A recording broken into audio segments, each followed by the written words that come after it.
Sir, தமிழக சட்டமன்றத்தில் நான்காவது முறையாக இந்த திராவிட முன்னேற்ற கழகத்தினுடைய செயல்பாடால் திரு முத்துவேல் கருணாநிதி ஸ்டாலின் முதலமைச்சருடைய செயல்பாடால் தமிழக முதலமைச்சர் திரு ஆர்.என். ரவி அவர்கள் வெளிநடப்பு செய்திருக்கிறார்.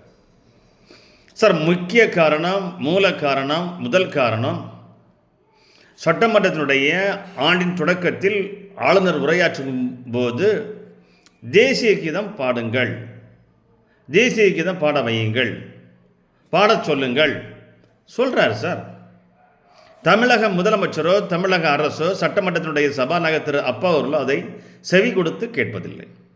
என்ன சொல்கிறார்? தேசிய கீதம் பாடுங்க சார். அது என்ன சார் உங்களுக்கு கஷ்டமாயிடுது? நீங்கள் சுதந்திரம் வேண்டான்னு சொன்னீங்க. திக, திராவிட கழகம், திராவிட முன்னேற்ற கழகம்லாம் சுதந்திரம் வந்தாச்சு. அதுக்காக தேசியத்தில் சார், சுதந்திர தினத்தில் ஒரு இந்தியாவில் ஒரு தமிழகத்தில் நீங்கள் தேசிய கீதம் பாடுவதற்கு ஏன் மறுப்பு செய்திருக்கீங்க? நீங்கள் முதல் காரணம் தேசிய கீதம் பாட மாட்டோம். அவர் பேசும்போது அந்த மைக் ஆஃப் பண்ணிருக்காங்க சார். 4-5 முறை அதனுடைய மைக் ஆஃப் செய்யப்பட்டுள்ளது. அது மட்டுமல்லாமல் சபாநாயகர் மட்டுமே 4 முறை சாரி சாரி சாரி என்று ஆங்கிலத்தில் 4 முறை ஆளுநரிடம் மன்னிப்பு கேட்டிருக்கிறார். எது கேட்டான்னு தெரில சார். இவங்க தேர்தல் அறிக்கையில் சொன்னாங்க, சட்டமன்ற உரையை, சட்டமன்ற நிகழ்வை நேரடியாக நாங்கள் ஒளிபரப்புவோம் சொன்னாங்க. செய்தாங்களா? 520 தேர்தல் வாக்குறுதி இது ஒரு வாக்குறுதி சார். சட்டமன்ற நிகழ்ச்சிகளை அப்படியாகவே நேரடியாக மக்களுக்கு நாங்கள் தெரிவிப்போம், லைவ் நேரடி ஒளிபரப்பு செய்வோம்னு சொன்னாங்க. செய்யல. இதுக்கு முன்னதெல்லாம் கவர்னர் வெளிநடப்பு செய்தது, கவர்னர் பேசுனது, கவர்னர் அவமதித்ததெல்லாம் வீடியோ இருக்குது, லைவில் இருக்குது. ஆனால் நேற்று நடந்த ஆளுநருடைய உரையை அவருடைய நேரடி ஒளிபரப்பு இல்லாமல் இந்த திராவிட முன்னேற்ற கழக அரசு அதனை மறைத்திருக்கிறது. மக்களுக்கு என்ன என்பது தெரியவில்லை. பொய்யா தவறான கருத்துக்களை அவர்களே பேச சொல்கிறாங்க, படிக்க சொல்கிறாங்க. அவர் முடியாதுங்கிறார். 13 குற்றச்சாட்டு சொல்லியிருக்கிறார் சார். தமிழ்நாட்டில் போதைப்பொருள் அதிகமாக இருக்குது, அதனால் ஆண்டுக்கு 20,000 மாணவர்கள் தற்கொலை செய்கிறாங்க. தற்கொலையினுடைய முதல் மாநிலமாக, இந்தியாவிலே முதல் மாநிலமாக தமிழ்நாடு இருக்குது. நீங்கள் வெளிநாட்டிலிருந்து நீங்கள் முதலீடை நீங்கள் வரவு செய்வதில் தமிழகம் இதற்கு ஒரு 4ஆம் இடத்திலிருந்து 6ஆவது இடத்திற்கு பின்னோக்கி சென்றிருக்கிறது. ஊழல் மலிந்திருக்கிறது. பாலியல் கொடுமை, பாலியல் வன்கொடுமை, குறிப்பாக தலித்துடைய பாலியல் வன்கொடுமை அதிகமாக இருக்குது. அது மட்டுமல்லாமல் நீங்கள் பொய்யான தகவலை, நீங்கள் 12 லட்சம் கோடி முதலீடை நாங்கள் ஏற்றுள்ளோம் என்று பொய்யான சொல்லிருக்கிறீங்க. அது நிகழ்வில் இல்லை, பேப்பரில் தான் இருக்குது, உண்மை செய்தி இல்லை சார். இப்படி ஏராளமான குற்றச்சாட்டுகளை அவர் சொல்லியிருக்கிறார். அது மட்டுமல்லாமல் 50% மேலான கல்லூரியினுடைய பேராசிரியர்கள் அது ஃபில் பண்ணல, காலியாக இருக்குது. அது மட்டுமல்லாமல் நீங்கள் 4 முறை, இந்த 4 முறையும் தேசிய கீதம் பாடவில்லை, ஒலிக்கவில்லை. ஏன் செய்ய மாட்டேங்கிறீங்க சார்? இந்த திராவிட முன்னேற்ற கழக அரசு கடந்த 5 ஆண்டுகளாகவே மத்திய அரசு, ஒன்றிய அரசு என்று ஒருமையிலையும் ஒரு தரப்பாகவே பேசி இவர்கள் சுகம் காண்டு கொண்டிருக்கிறார்கள். மத்திய அரசை எதிர்த்து பேசிக்கிட்டு இருக்காங்க. இவங்க ஆட்சிக்கு 5 வருஷம் முடிய போகுது. கிட்டத்தட்ட 58 மாதம் ஆச்சு. இன்னும் 2 மாதம் இருக்குது, இன்னும் 2 அமாவாசை தான் இருக்குது. அதுக்குள்ளே இவங்க என்னெல்லாம் பண்ண முடியும்ன்ட்டு ஒரு பொய்யான தகவலை ஆளுநர் மூலம் சட்டமன்றத்தில் படிக்க சொல்கிறாங்க. தப்பாக எழுதி கொடுத்து, பொய்யா எழுதி கொடுத்து, பொய்யா பேச சொல்கிறாங்க. ஆளுநர் முடியாதுன்னு வெளிப்படுத்துகிறார்.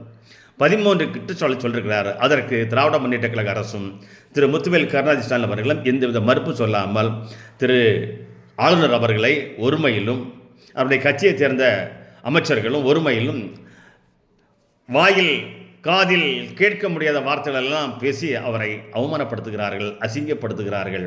அவருடைய பதவிக்கு ஒரு மரியாதை இல்லாமல் செயல்படுகிறார்கள்.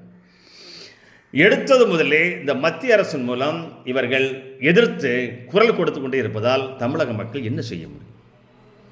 எப்போ பார்த்தாலும் எதிர்ப்பு சார், எப்போ பார்த்தாலும் குற்றச்சாட்டு, எப்போ பார்த்தாலும் குறைகள். தமிழ்நாட்டில் நீங்கள் என்ன சாதிச்சீங்க? கடந்த 58 மாதங்களாக நீங்கள் மத்திய அரசை எதிர்த்ததினால் நீங்கள் என்ன சாதித்தீர்கள்? தமிழக மக்களுக்கு என்ன கொண்டு வந்தீர்கள்? கடந்த 58 மாதங்களாக 60 மாத ஆட்சியில் நீங்கள் 58 மாதம் நீங்கள் என்ன செய்தீர்கள்? தமிழக அரசு மத்திய அரசு என்ன பெற்று வந்தது? ஆரம்பம் முதலே ஒன்றிய அரசு சொல்லிக் கொண்டிருக்கின்ற அந்த திராவிட முன்னேற்ற கழக திமுக அரசு இன்று மக்களுக்கு மிகப்பெரிய வேதனையும் சங்கடத்தையும் கஷ்டத்தையும் உருவாகுது. சண்டை சார், எப்பவுமே சண்டை சார். இந்த சண்டையை பார்க்கறதுக்காக சார் திராவிட முன்னேற்ற கழகம் ஆட்சிக்கு வந்தது. இந்த சண்டை போடுறதுக்கு திராவிட முன்னேற்ற கழக மக்கள் ஆட்சியில் அமர்த்தினாங்க. மத்திய அரசுடன் நீங்கள் இணக்கமாக இருக்கும்னு சொன்னால் இவங்க சண்டை போட்டே இருக்காங்க. நம்ம சண்டை போடுறதுக்கு திரு முத்துவேல் கருணாநிதி தமிழகத்தினுடைய முதலமைச்சர் ஆனார். சார் எப்போ பார்த்தாலும் காலையிலிருந்து சாயங்காலம் வரைக்கும் இரவு முழுக்க ஒன்றிய அரசு வசைப்பாடி மத்திய அரசிடமிருந்து எந்த நலத்திட்டங்களும் பெறாமல் மத்திய அரசை குறை சொல்லி இவங்க சண்டையிட்டு கொண்டிருக்கிறாங்க சார். இவங்க சண்டை போடுறதுக்கு நமக்கு ஏன் சார்? நமக்கு இந்த அரசு வேண்டாம் சார். நமக்கு 1008 பிரச்சனைகள் இருக்குது, 1008 கஷ்டங்கள் இருக்குது, 1008 திட்டங்கள் வேணும். அதை பொறுமையாக மக்களுக்கு சேவை செய்கிற ஒரு அரசு 2026 வேணும் சார். மறுபடியும் இந்த திராவிட முன்னேற்ற கழகம் திரு முத்துவேல் கருணாநிதி ஸ்டாலின் வந்தால் ஒன்றும் நடக்காது சார். தமிழகம் தப்பாது சார். மாண்டு போயிடும், வீழ்ந்து விடும், சோர்ந்து போயிடும். மக்களும் டாஸ்மார்க்கில் விழுந்துருவாங்க சார். தேர்தல் வாய்ப்பும் செய்யலை. ஒரு சட்டமன்றத்தில் ஒரு ஆளுநரை மதிக்க மாட்டேங்கிறாங்க, மத்திய அமைச்சர் வரவேற்க மாட்டாங்க, பிரைம் மினிஸ்டர் வந்து வரமாட்டேங்கிறாங்க, ஜனாதிபதி வந்து வரவேற்க மாட்டேங்கிறாங்க. எதற்கெடுத்தாலும் இந்த மத்திய அரசுடன் சண்டையிட்டுக் கொண்டிருக்கின்ற திராவிட முன்னேற்ற கழக அரசை 2026 நடைபெறுகின்ற சட்டமன்ற பொதுத் தேர்தலில் மொத்தமாக அந்த கூட்டணியை, இண்டி கூட்டணியை வீட்டுக்கு அனுப்ப வேண்டும் என்று சபதம் இருப்போம் சார். நம்ம சண்டை வேண்டாம் சார், சச்சரவு வேண்டாம் சார். இணக்கமாக உரிமையை பெற்றுக் கொடுக்கின்ற ஒரு நல்ல அரசு தமிழகத்தில் வேண்டுமென்றால் இந்த திராவிட முன்னேற்ற கழக அரசு தோற்கடிக்கப்பட வேண்டும். இந்த திராவிட முன்னேற்ற கழக அரசு தமிழகத்திலிருந்து வீழ்த்தப்பட வேண்டும், அகற்றப்பட வேண்டும் என்று எல்லோரும் சபதம் ஏற்போம். நன்றிகள் பல.